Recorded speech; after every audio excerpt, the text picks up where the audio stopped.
TorbayHour Radio Show. So, good evening. It's just after 8 o'clock. Here's the TorbayHour Radio Show. Do you know what? It seems like quite a long time since we've done this. I don't know why. Bank holidays. That'll be it, won't it? There's more around the corner as well. Looking forward to that. Here we go with another TorbayHour Radio Show. Wow, what momentous events have happened in the last couple of weeks as well. Nothing. We need to get our political analyst back on, Mark Thompson. We need to talk to him and find out what the implications of this are. Oh, yes. And we should try and get our new local MP on as well. We're working on it. We're working on that one. If you've never listened before, the TorbayHour Radio Show, what we do is we try and promote business, doing business, where you can do it and how you can do it in Torbay and South Devon. That's what it's all about. We are the world's exclusive radio companion show to a Twitter business hour. We're pretty certain that's still the case. We certainly were. I've never heard of another one. Brilliant. So, you're part of something which is, it's growing by the moment. Not just my belly. No, that's very true. That's very true. So if you want to promote your business, if you're holding an event, if you're recruiting, if you're doing anything to do with business in Torbay and South Devon, get in touch. The hashtag is as ever on Twitter. Hashtag TorbayHour. Very simple. If you want to get in touch during the week, you can do as well. We've got our 140-second pitch a little bit later. It's kind of ironic because tonight we're talking weight loss and general health, and then our 140-second pitch is about weight loss, and we've got cookies in the studio. Yeah, that's Harry's fault. It's a great way of introducing Harry, who joins us tonight.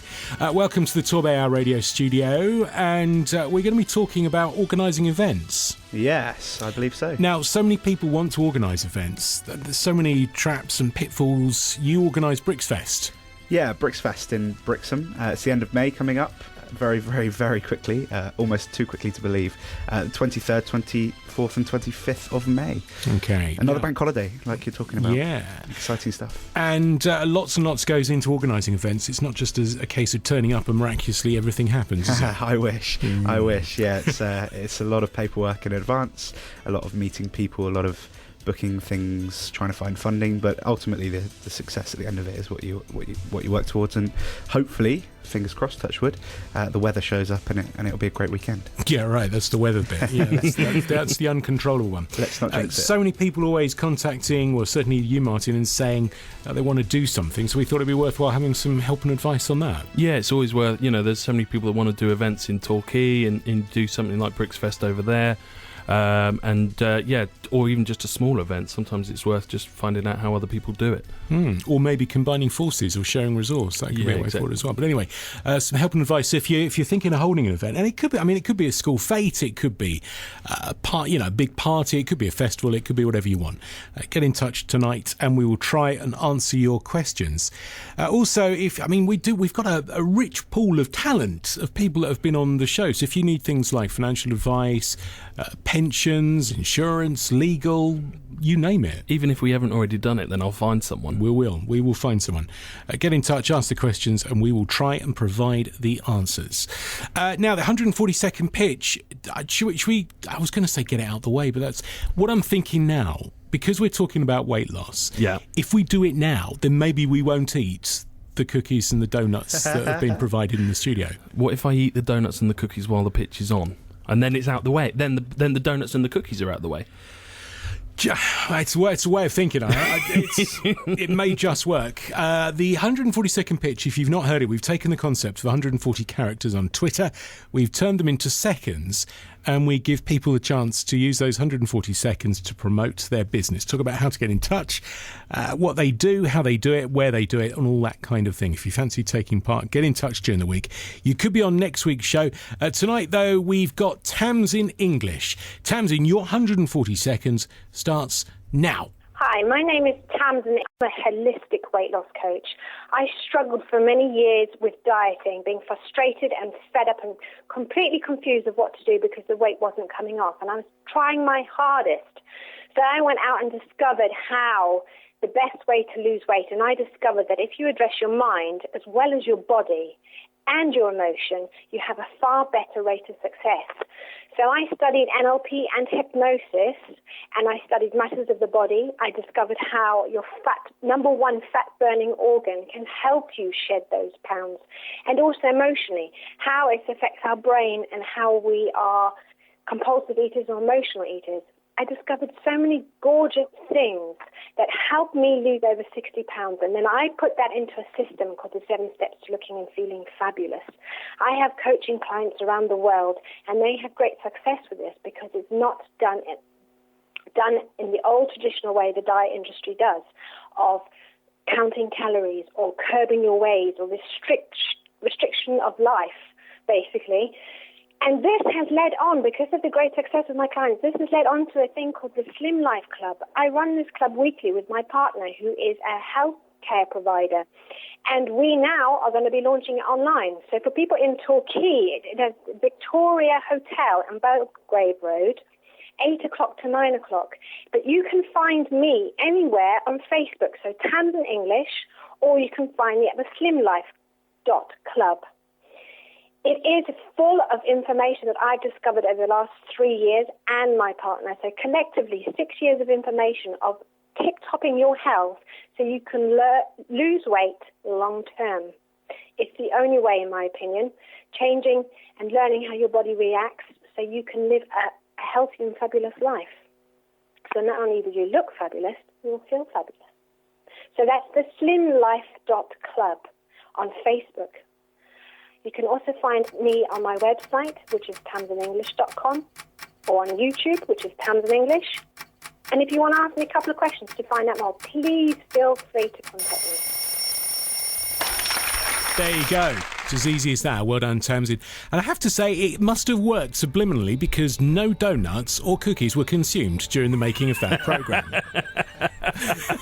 How did we manage 2 minutes? Hang on a minute. Well, I don't know, but there you go.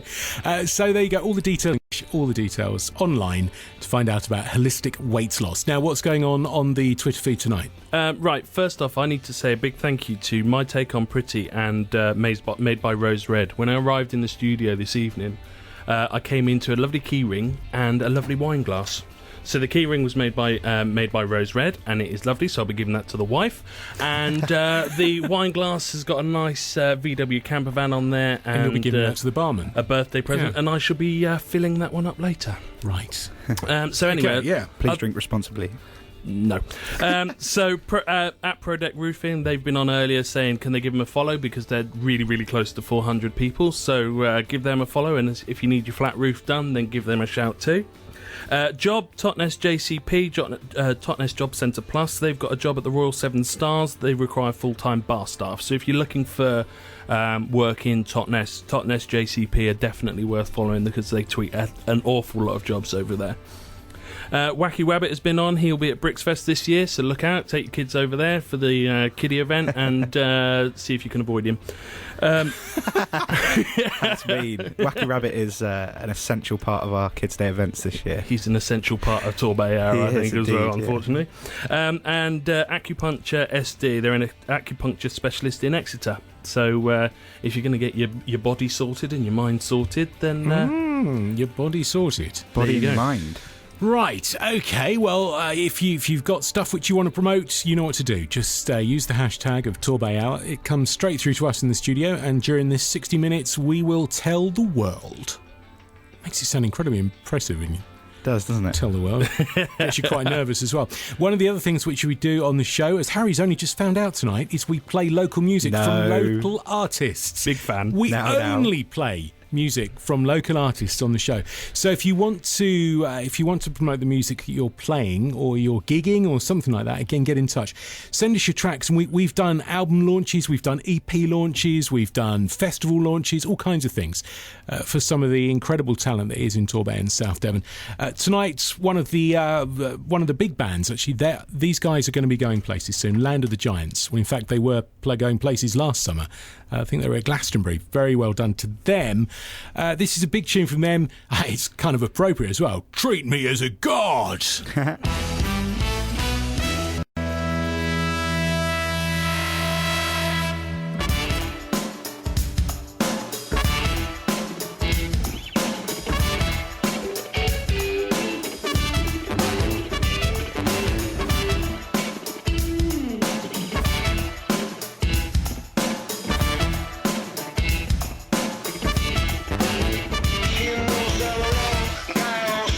Licking, I'm the moon out the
I'm a low down slick.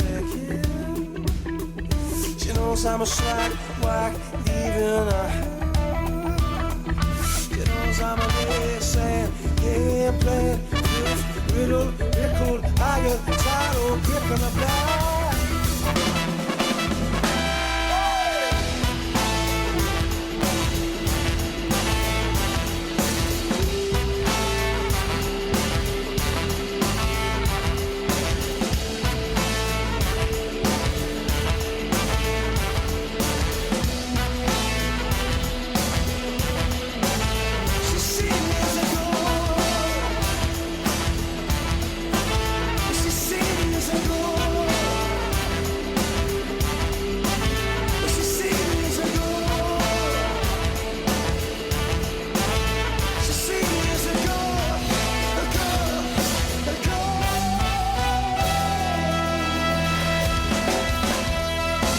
Land of the Giants and Treat Me as a God. It is the TorbayHour radio show, brought to you by the Barbecue Inn. They've got quiz nights as well as their party nights as well. In fact, I believe they might be quiz nighting tonight. They certainly are. Yes. We are live, so we can't be at the quiz night, sadly. It's 13 minutes past 8 o'clock Monday evening. It is Monday the 11th of May. Frighteningly enough, we're almost halfway through the year, getting very, very close to Bricks Fest, and Harry is amongst us now, one of the organisers of A Bricks jittering Fest. mess is right amongst us right now. So it's what, 2 weeks to go? Yeah, just under 2 weeks actually. We just passed this weekend, which marked the 2 week mark. 2 weeks to go. So Bricks Fest, for those that have never attended before, give us the rundown. What's the purpose?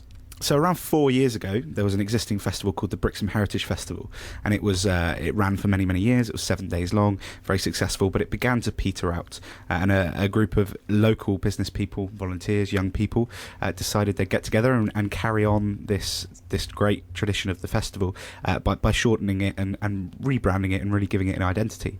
And so we relaunched Bricks Fest, and it's now 4 years old. 4 years on, we've grown 10, maybe even 20-fold.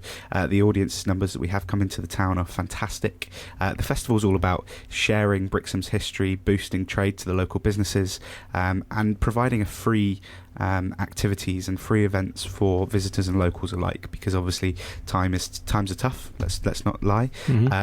So not everybody can afford to go to pay lots of amounts of money for events that are spectacular. So we aim to bring that to the town, mainly funded through local business donations and donations from wealthy individuals. So if there's any wealthy individuals out there. Oh, we always like a wealthy individual. Absolutely. Now, I mean, this might be a very tricky question to answer. Is it possible to quantify how much money this would actually bring in to the town or to the area? It's a good question, and no is probably the sensible answer. I mean, you think that it's a 3-day festival over a bank holiday weekend, so the town's going to be relatively busy anyway. What we aim to do is spread the business. So we have, B&Bs are booked up for the whole week. You've got cafes and restaurants which are booked up every night and every day. Visitor attractions around the bay that are getting this business through the visitors and locals. So we try and spread the numbers of people. We don't want them all in Brixham every single day, because not only would Brixham not cope with that, it certainly doesn't help our course when we say that we're a community festival, because you have to share that around. I think that's what a lot of events are striving to do at the moment, and it's one sort of aim that we seem to be achieving quite well and have been for the last couple of years. So it's exciting times. It really is exciting times. Where you look at how much the event costs to run as to how much it actually brings into the bay, and it's a massive win for Torbay. It costs around about, we can do a festival on roughly £15,000, and then obviously in cafe takings alone over that weekend in one part of Brixham will all but cover that. Right. So the actual economy is growing a much larger rate than we're spending money from our pot, which is good. And obviously we have to put some aside for a rainy day, because you never know what the weather's going to be like, and that is the very true, the difficult very bit. True. So, okay, let's start now. If someone was listening to this and thinking, right, okay, I'd like to organise an event. We'll start small scale. We'll do something on a village green or something like that. We want to start celebrating the good things that are going on in the community, or something like that. What's the first thing that they need to really think about? So instantly, I'd say, such as with the Brixfest committee when they got together, there has to be a cause, or a not necessarily cause, but a concept, an idea, a spark, something that somebody is excited about and that is easy to get others excited about. Because the hardest thing in the world is trying to sell an idea to somebody and they're not really taking it on board, or they're not really interested in it. And I think you have to come up with a concept or a brand or an idea or a focus. So that's what charities do, is choose a cause and then focus on that, and really rally around it. So you need the right group of people to carry it forward. So you need to gather the right committee, or the right group of friends, or the right local business people. And once you've got that, it's relatively easy to sit down in a room and say, right, what do we want to achieve? What are our main aims? So the Brixfest main aim is to drive business to local businesses, and to raise the profile of Brixham and celebrate its history, past and present. Whereas the aim of a village fete maybe would be to raise money for the local church, or to raise money to buy something for the village, or whatever the cause may be. The community has to rally around it. And ultimately, the community has to be passionate about that. So you need your cause, and then obviously you start to work out what you're going to actually have, what kind of event you're going to have, who you can attract to that event audience-wise. So is it just for locals? Is it for visitors as well? And if it's for visitors as well, how do you attract those visitors? So it sounds simple, it sounds relatively easy, and it is, as long as you've got the right group of people. And I guess that's the key point, isn't it? It's that core group of people, because it's very easy for us to sit here now and go, wow, let's put on a music festival next year. But when it gets to the middle of December and you've got paperwork to fill out and Christmas is there and all that kind of stuff as well, keeping the momentum going, keeping the interest levels going and all of that kind of stuff, which has to happen all year round, is the hard bit. Yeah, absolutely. I mean, we're coming to the point now where it's the sort of getting to the middle of May. We're a couple of weeks away from the festival, and the majority of the legwork and the booking acts and the coming up with ideas and the meeting with health and safety representatives from Torbay Council and the Harbour Authority, etc., that's all been done, and it's been taken care of generally by the committee.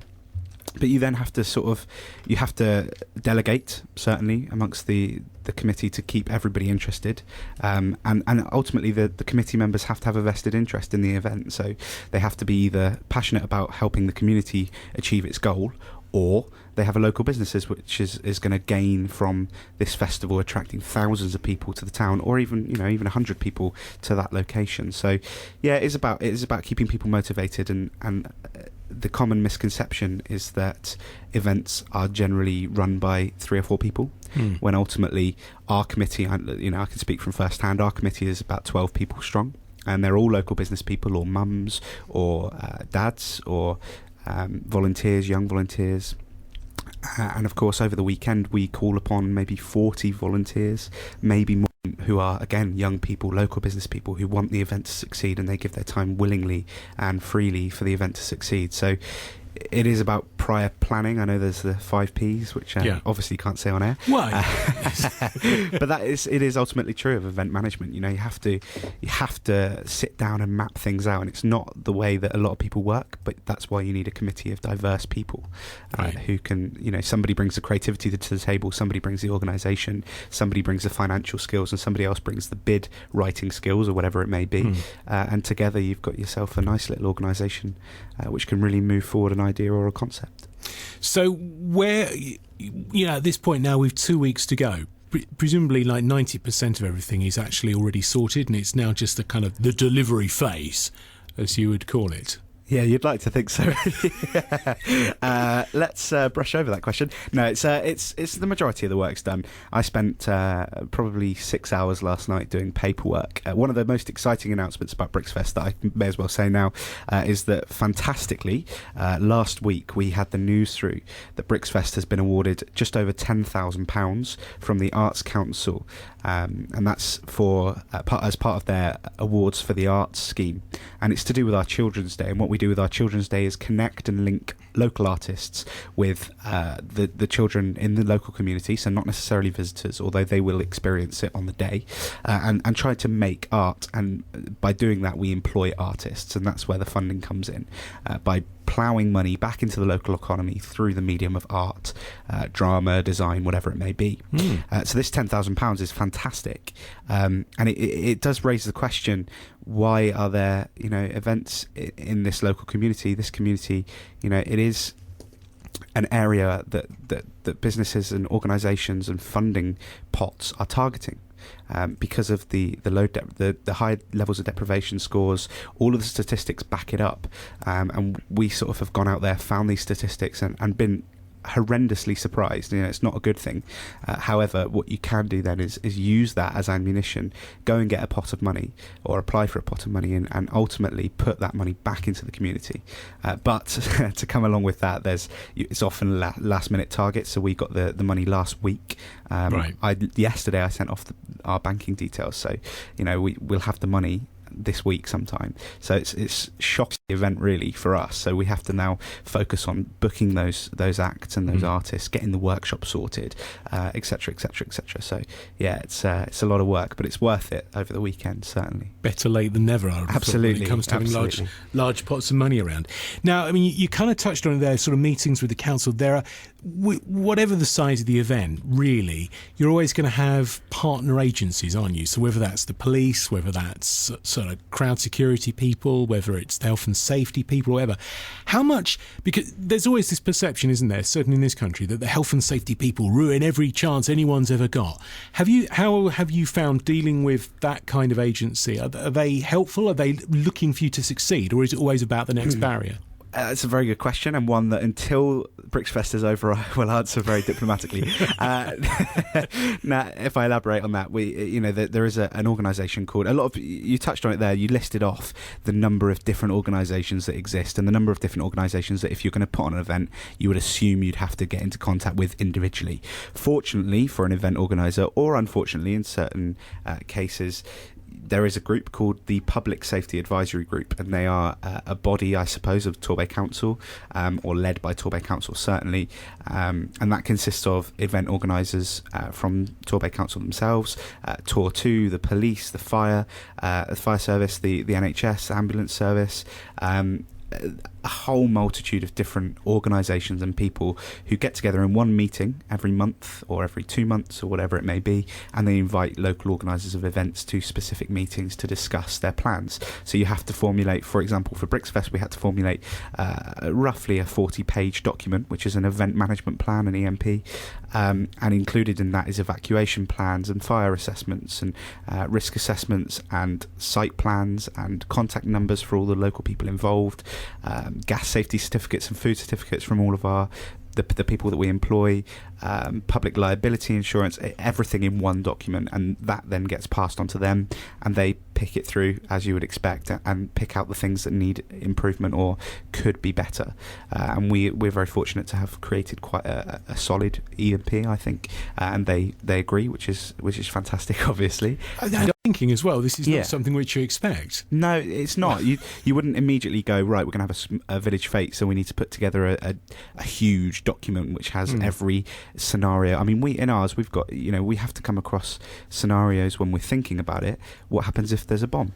What happens if there's a flood? What happens if there's a... I mean, I guess, bearing in mind the announcement you've made tonight about having the air display, aircraft safety, that's right, planes crashing, things like that. Yeah, absolutely. So we've got the Yakovlev aerial display team here at Brixfest on Sunday the 24th of May, about 3 o'clock on Breakwater Beach. So Breakwater Beach being an area of open sky, which is great, but we do need to have the prior written approval from the CAA, which is the Civil Aviation Authority, and they have to provide permission for the planes to fly within a specific area above vehicles and cars, the same thing, and people, pedestrians, that kind of stuff. So there is a lot that comes into practice with it. So we have to have, from the Yakovlevs, we have to have their risk assessment, their detailed health and safety sheets, etc., etc. Then we have to have the CAA permission. Then we have to have a Brixfest risk assessment, Brixfest evacuation plans, Brixfest staff management plans, first aid cover. There's a whole multitude of different things. So every Brixfest event this year, Saturday, Sunday and Monday, is covered by St John's Ambulance. They are a fantastic organisation, obviously, and they do fantastic work, but they do come at a cost, and that cost has to be factored into the overall budget. And this is where I think a lot of local events are struggling, or have struggled in the past, is budgeting. And budgeting is such a massive thing because so many unexpected costs come in. So when you have a beer tent like we have, there's the potential that you may need security. When you have a large number of people conversing on a small area by the harbour side, there's the potential you might need to close the road or put barriers up because of the traffic. You know, even when there's a large group of people who are in Brixham, regardless of the event, there's a chance, a very slim one admittedly, but there's a chance that they could fall into the harbour and drown effectively. You know, it is quite serious, but the combat to that is that actually you really just need to take a step back, evaluate things from a neutral position, write it down very objectively, and say what you're going to do, what you're not going to do. And ultimately, the PSAG group aren't there to trip you up. They're there to ensure that the event runs smoothly, and that the documentation is all in place. It's about yourselves as event organisers as much as it is covering the council or the harbour authority or whoever the managing group may be. So is there kind of one person who's ultimately responsible in terms of, legal responsibility for the event? Yes and no. So the stuff that we get approved through the PSAG group, the majority of it I've written as chair of the festival this year. So the actual written stuff is my responsibility, and it's my signature ultimately that's on the event management plan. It's my signature that's on the insurance. It's my, etc., etc. However, Brixfest is an organisation. We're a limited company, and so any claim or any responsibility that eventually falls on us, if it falls on us, falls on the committee as a whole, and on the directorship ultimately, of which there are.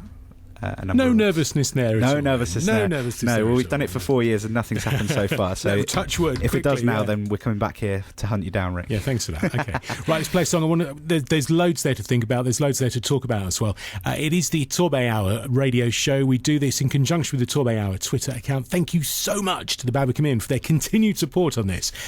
Big up to them. Time for some more music now, and for us to gather our thoughts and our breath. Get your questions in if you've got any questions at all for Harry. You'd like to know anything at all about organising an event. I have to say I'm slightly mind-boggled by some of that. I'm sure other people are as well. Hashtag Torbay Hour is the easiest way of doing it. It is as easy as that.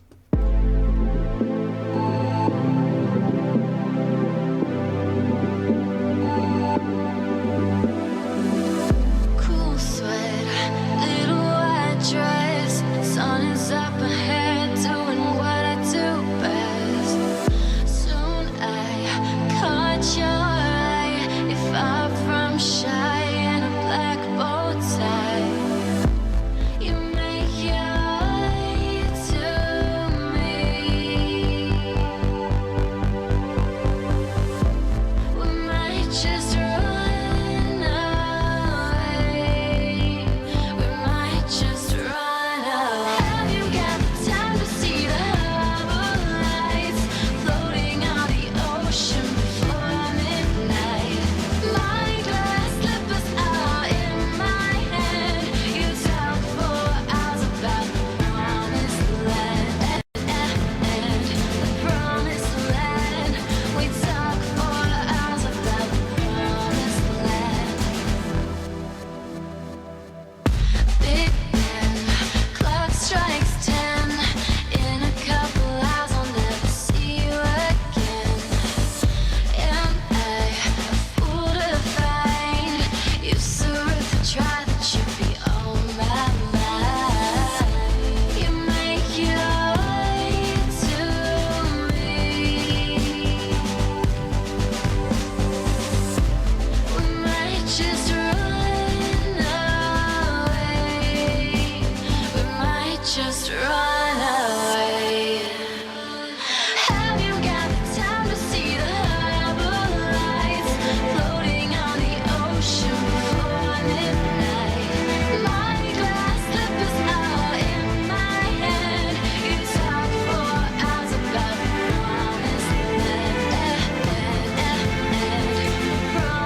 TorbayHour radio show with the Babacamin, and that was Clara Bond and The Promised Land. It's coming up to 25 to 9. What's going on in the feed tonight? Lots going on tonight, actually. Lots of information coming out and lots of people promoting lots of different things. So, always.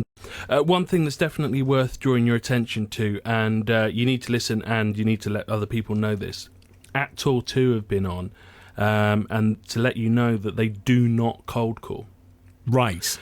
Basically, they've had a couple of issues over the last few weeks with people turning up at people's doors with old Tor 2 uniform on, claiming to be from Tor 2 and offering to do cash-in-hand work. So obviously, they don't know who these people are, but they are certainly not associated with Tor 2. Right. So if anyone knocks on your door saying they're from Tor 2, offering to do some work, it's probably a good idea that you don't take them up on it. Close the door, call 101. Simple as that. Exactly. So that's definitely worth knowing. So at Prestige Tweet, they've been on, and they've got a competition to win a pocket sprung bed. So thank you. Also, Ant21 Lyons, Lyons, they've got free engagement shoot when you book a full day wedding in May. So if you are getting married this year, Fancy it? no thanks. Well, hang on a second. Is this the first TorbayHour proposal? I just can't resist. Well, Okay, it's fair got- enough. He's got a donut in his hand. Oh, well. It's a ring. I liked it. I put a ring I'll on leave it. that quick. Yeah, right, anyway. Right, Liz Shakespeare, she's promoting her books that bring to life the history, people and landscapes of Devon. Good. So another local author, we like those. I'll tell you what, there are some great local authors around here, actually. We've got really, really good. We've got about 2, 3, I can think of 4 off the top of my head joining us on TorbayHour today. Which is great. So yeah, I mean, it's the loneliest job in the world, so social media, please come and say hi. I will try and read your book if I can. Also, you can't read. That's the challenge there, isn't it? I can't read my own handwriting. But is this the Victimised Martin show today? It just generally works that way. It just- yeah. Can I come every week? Yeah, big fan. It's just easy. Right, vote for... So Shellstone, they've been on. Vote for them. They're doing well so far with their votes to get some funding, but they want to hit 5,000 votes. I think they're about 4,600 at the moment, so give Okay. them a vote. If ever you've been there, make sure you vote. It's dead easy. Also, welcome back to Katie May. If you were at our TorbayHour on the Edge event, she was the lady that stood up and talked about her business. She does very, very well from Brixham using social media. She was fantastic as well. Good talker. Yeah, she was really good, really informative. Hotspot Products, they've got their outdoor swivel bed on at the moment for 450 quid. So with the summer coming up, if you've got a nice big garden, Rick... Yeah, right. I've got a rather large backyard collection of weeds right now. I think if I put that one in my Join the club. garden... Oh, and a lack of motivation. If I put that in my garden at the moment, I'd have no garden. Right. I think the bed's bigger than my garden. Bygones Torquay, they've got some vintage metal signs in stock and some vintage sort of puzzles and stuff like that all at the moment. So if you're into your vintage stuff, go check them out too. Okay. Now, we're talking about event management, event organising. We were talking off air. Harry just listed huge amounts of responsibilities and form filling and stuff like that, and then went, it's great fun. And it's Martin and I think, come from the school of thought that, hang on, that isn't great fun. But this is really underlying the importance of having a diverse group of people on the organising committee. This cannot be 2 people just thinking, I tell you what, let's put on a bit of an event next year. It's not going to work. No, it's certainly not if they're on part time. So if they're not fully devoted to the project, if they've got a local business to run or they're studying something, then it's impossible. And I'm a student at the moment, which is why I'm allowed to, or why I can put so much time into the event. I should have said good morning to you. Really, You should have said good morning to me. Yeah, it was a long night, but that's cool, you know. And there will be somebody after me who will lead forward with the event and with the committee, and you swap leaders every year. That's what we do with Brixfest, and it works because you have a new person who's with renewed energy for 1 or 2 years, and then they pass it on to the next person, but the existing person doesn't drift away. They come back into the committee and support them from a backup role. And it's exactly like you say, it's about having the diverse group of people. And don't get me wrong, it's not all paperwork and boring filling out forms and meeting people and discussing what could go wrong. Absolutely not. The majority of the work that we do is fantastic. It's within the community. For example, we have 12,000 programs printed every year. This year, 12,000 A6 size, so pocket sized. You can imagine how much room that takes up. So they were delivered to my house, of course. And I took a shopping trolley from Co-op, borrowed one, obviously legally. Of course. Put a deposit down. £10 deposit. Really? The cheek. Yes. So I'm a regular customer as well. So I borrowed this shopping trolley and drove around Brixham with it, the entirety of the town. And anybody that knows Brixham will know that it's not particularly flat. No, absolutely. However, it was fantastic fun because we went into every local business, every visitor attraction, every cafe, every restaurant, every bar, and delivered a handful of these programs. And people now are preparing themselves for Brixfest. It's become an event, and it fills you with a sense of enormous pride and also responsibility. But also over the weekend, you can just sit back, watch the event run, if you've got the right group of people marshalling and volunteering, etc. And it does make you, it gives you that warm glow inside, and you sit back and, like you were saying, your idea of success is maybe putting together a studio or plugging something in and standing back and going, yeah, I did that. It's exactly the same principle. You stand back and you watch the live music happening, whether it's Hysteria Kids Band or Holly Moena or whoever, and then you watch Wacky the Rabbit come along and do his bit. You got the police there as well. yeah, that's right. They're just for Wacky. And then you watch the fireworks, which are themed to music, and you stand back and you watch the 3 or 4 or 5 or however many people it is gathered around the harbour watching these fireworks. And the oohs and the ahs, and then the big round of applause you get at the end of the fireworks, and then that's it. And you bawl your eyes out. You do. Yeah, I mean, not so bad for us because we're 3 days long. So the Saturday and the fireworks is just the start of it. And then, so I'm on site from 5 a.m. that day, and I don't get home until about 2 a.m. the next morning. And then I'm on site again the next day at about 8:30 a.m. Can you get a mental note, Martin? Can we get the sound of violins for our sound? Cry me a river. It's I'm not looking for sympathy. But it is good. So, like I say, it's not the end of it, and the longer your event, the more planning, but definitely the more satisfaction and the more benefit to the local community you get out of it. I mean, Brixfest has turned into, it's a fairly substantial event now, isn't it? With flying displays and fireworks and live music and that. It's more than just like a village fete or a. How many smaller events, the sort of village fete end and church fairs, stuff like that, would you say fall at the early stages because of the administration or the sort of legal responsibilities that all events have? I mean, annually it's got to be in the hundreds, because people come up with an idea and then formulate it into like a website or a Facebook page. It ever goes, because people get together and then they go, hang on a bit, this is a little bit difficult. And I'm not accusing people here of giving up too early or too easily, but there's not the information readily available online or elsewhere. There just isn't, and we found that we've had to go to the PSAG group to get an example of an EMP that they want, because it doesn't exist. One guide that is quite good, which I'll recommend to anybody that's listening that would be considering putting on an event, is the Purple Guide to Event Management, and that's accessible online. I think you can buy it from Amazon, and there are a few free copies lingering around online, but they're older copies, so they're not completely updated. But do have a look, because that talks you through. Effectively, it's a dummy's guide to event management, not in those words, but that's effectively what it is, and it guides you through the steps from the original concept to putting on the event, to clearing up afterwards and ensuring that you have appropriate trash removal. And I guess that, I mean, we didn't touch on that, but that's actually almost as important, isn't it? Because if you leave everything in a state, absolutely, you'll never be invited back or allowed back. That's why over the weekend we put up a vast, and I'm talking like hundreds of different signs and laminated placards around Brixham to guide people through the event. So from the minute they get off the bus or the minute they get out of their car in the car park, there's a sign somewhere within their eyesight, and that will lead them to the main stage or to the kayaking or to the crabbing competition or to the firework display. But we have to ensure, obviously this is a public town, it's public people, it's local businesses, properties that we're using, and so we have to make sure that we take that down at the end of the weekend. Otherwise, like you say, we'll never be invited back, and people will it's not very good when you walk around a town in June and there's event notifications No. up from May. You know, it doesn't look good on the town.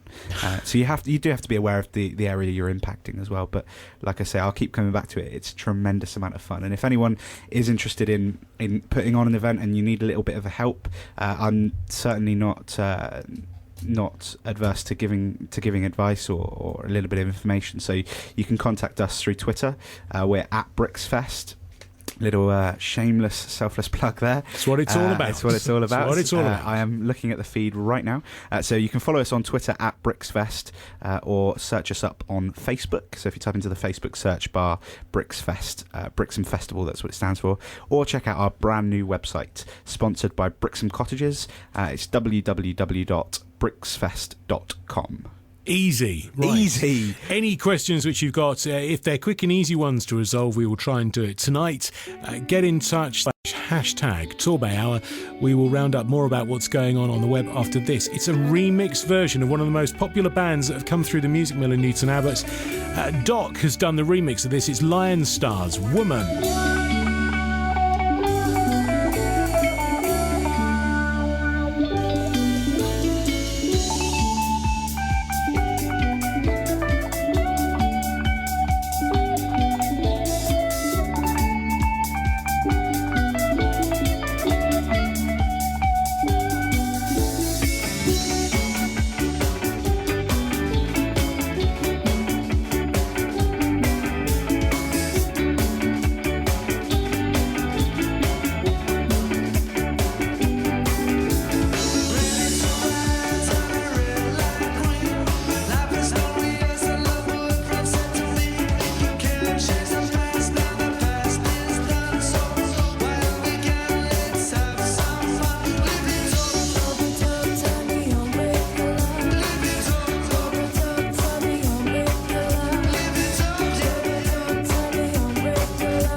go, the Doc remix of Woman. And it's a bizarre coincidence, actually, because I started playing that at the moment Disco Junction requested that one. No, that was played. No. It was. We saw the request. Oh, okay. And That Disco was- Junction are now going to cease all of their Christmas countdowns on any social platform that Disco Junction control ever Until November. until November. Right. Okay. Well, I think that's a fair thing. So, in other words, every time we hear Disco Junction trying to do a countdown, it'll be a...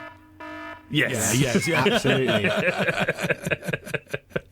Right, we're talking events and event management, but it has been, certainly looking at the feed flying through, I can't keep up with it. It's been absolutely crazy tonight. What's going on? That's why I sit here on the computer and you do the talking. Okay. Right, so at Toads _SMC, they've been tweeting live from rehearsals because they're practicing for Legally Blonde coming up. Oh, Let's right, give a little okay. plug there because they are actually appearing at Brixfest, performing some stuff from Legally Blonde itself. So that's on the Sunday. Hello? That's right, I pressed the wrong button. The wrong button. Yeah, I've got a new app which makes funny sound effects, and I've just got to be really careful with what I press. Yeah, the Yeah. vomiting one maybe What did you wasn't the mean right to one. press? Well, no, I wasn't. I was just flicking through the pages of it, honestly, yeah. Also, a shout out for Marketing Geeks. Apparently, they've been working since 8 o'clock this morning, poor them, and they're still going. But no comment. Sorry, oh, dear.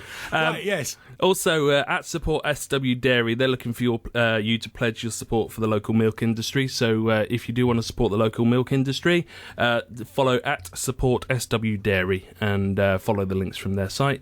And Do you know, right? And this is. I mean, it's okay. It's moving into food, which is something Yeah, which yeah, we that's will fine. discuss. Don't fight it. The words. Someone actually uttered the word self-control in the studio recently, and it was me, which was Well- not something anyone would ever thought they'd hear. I nearly picked myself off of the During floor. the last sound. Yeah, but on the subject of food, which we're all familiar with, Yes. I think it's fair to say. Buying local produce, the kind of stuff which is reared on local organic farms, I was cynical that I would ever taste a difference, but I had a roast dinner cooked entirely from locally farmed meat and vegetables, and it tasted about 8,437,500 times better than a bulk buy version. And there's so many great foods around Devon. I had a Oh, where do you start? well, I The had a- donuts that sat right in front of me. Don't think they're locally sourced somehow, probably no. not. not even locally frozen. I mean, I had a chutney over the weekend that from Devon, from a Devon company. It's lush. You've got Devon. There's 2 or 3 chili farms in Devon. Yeah, there's the vineyards down at Sharpham as well. You've got ice cream till it's coming out of my daughter's ears, Yeah. which it does regularly. Don't forget Devon Blue. Devon Blue, made in just outside of Totnes. Yeah. My uncle, chief cheesemaker at Ticklemore Cheese. Head of cheese. Head of cheese. Head of Actually, cheese. Head of cheese. Yeah. Blessed are the cheesemakers. He is literally the big cheese. Wow. And he, Devon Blue is obviously you all have heard of, Yeah. all have heard of Devon Blue. Has just won national awards as the best cheese, the best blue cheese. So that's all coming out of Devon. It's all coming out of Totnes. Then I you like that.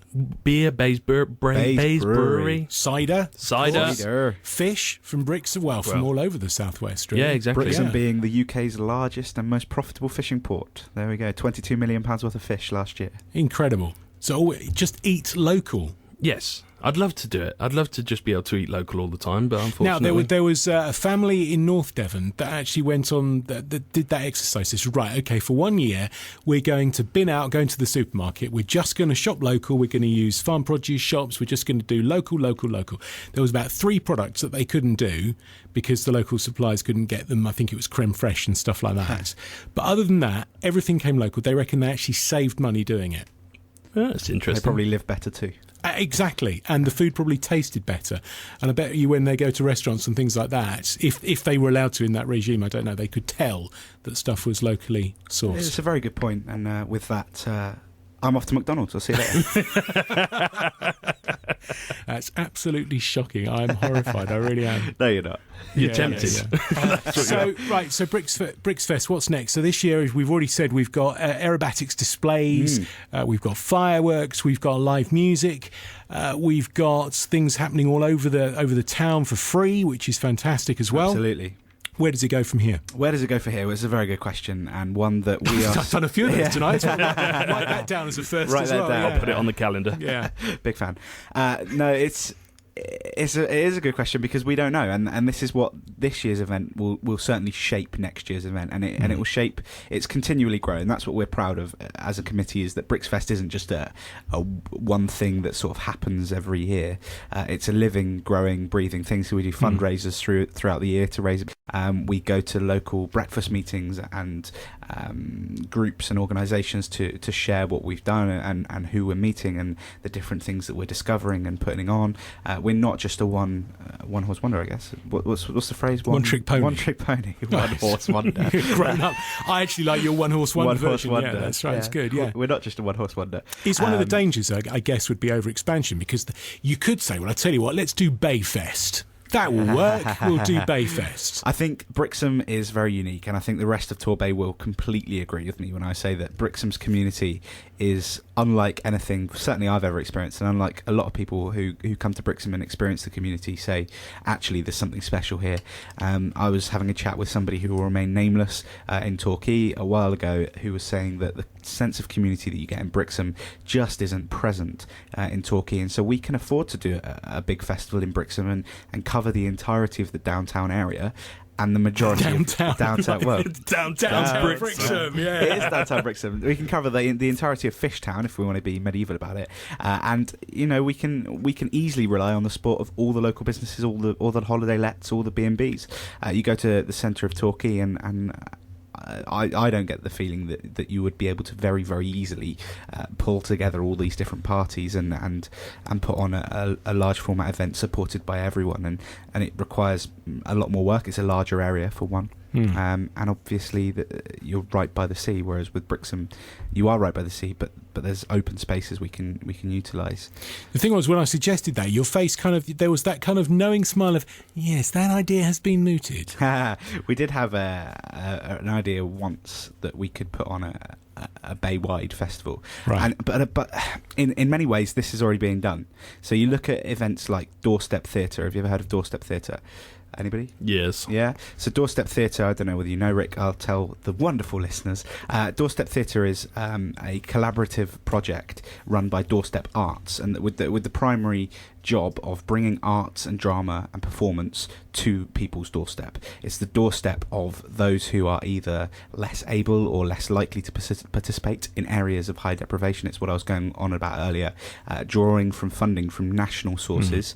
This is actually funded from Battersea Arts Centre up in London, of course, famously had the fire recently and has been supported so wonderfully, but they are carrying on with all the fantastic. And Doorstep Arts are funded for 6 seasons, which take place over a 3 or 4 year period, and we're coming to the end of that now, and we're working with Doorstep Theatre to try and come to some sort of sustainable funding issue for them to carry themselves on. But they deliver theatre in Brixham, Preston, Paignton, Torquay, Tor, Wellswood, the entirety of Torbay, Babacombe, and they deliver small, independent, local theatre, location-based stuff to people on their doorstep. So things like that are already happening, and sometimes it doesn't need one centralised event. Sometimes lots of little events add up to the big picture.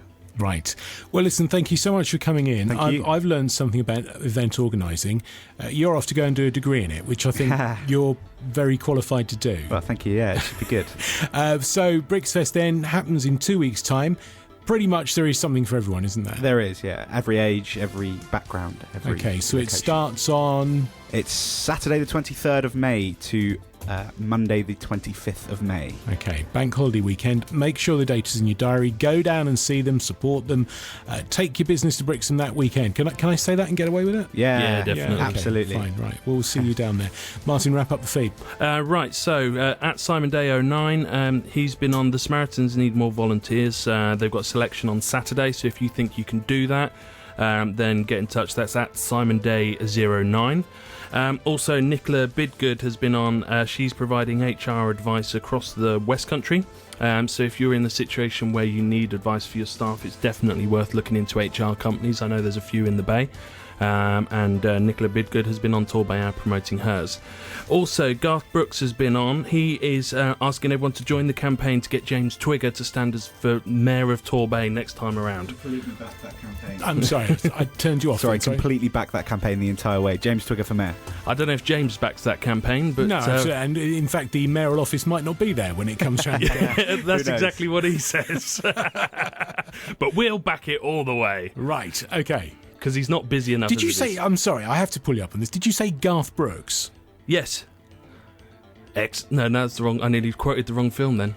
Right, okay. Yeah, Garth Brooks is in Wayne's World. yeah. But no, it's actual Garth Brooks Wow. Right, actual Garth Brooks, the Actual- worldwide global country music sense. in Devon. Right. Also, at next route, so at next_route, if you pay for an asset while it supports your business, get in touch with those so you can actually buy the thing and it can earn you money while you pay it off. Not bad at all.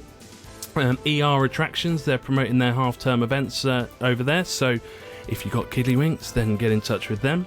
And also, if you're looking for someone to run your social media account for you, then get in touch with We Are South Devon. They're doing good things as well. Okay, music education is all taken care of at the Music Mill. We are now recruiting for our degree course in creative music production. You can find the details online at musicmill.co.uk. That's about it for tonight. If you want to enjoy the show again, get some of the help and advice that Harry's had to offer tonight, you can listen again on the TorbayHour Plus service, which is available via YouTube. Just go along to YouTube, search for the channel TorbayHour, and all of the previous shows will come up there. We will catch you again next week. Have a great week doing business in Torbay and South Devon. Tweeting business in Torbay and South Devon. This is the TorbayHour Radio Show.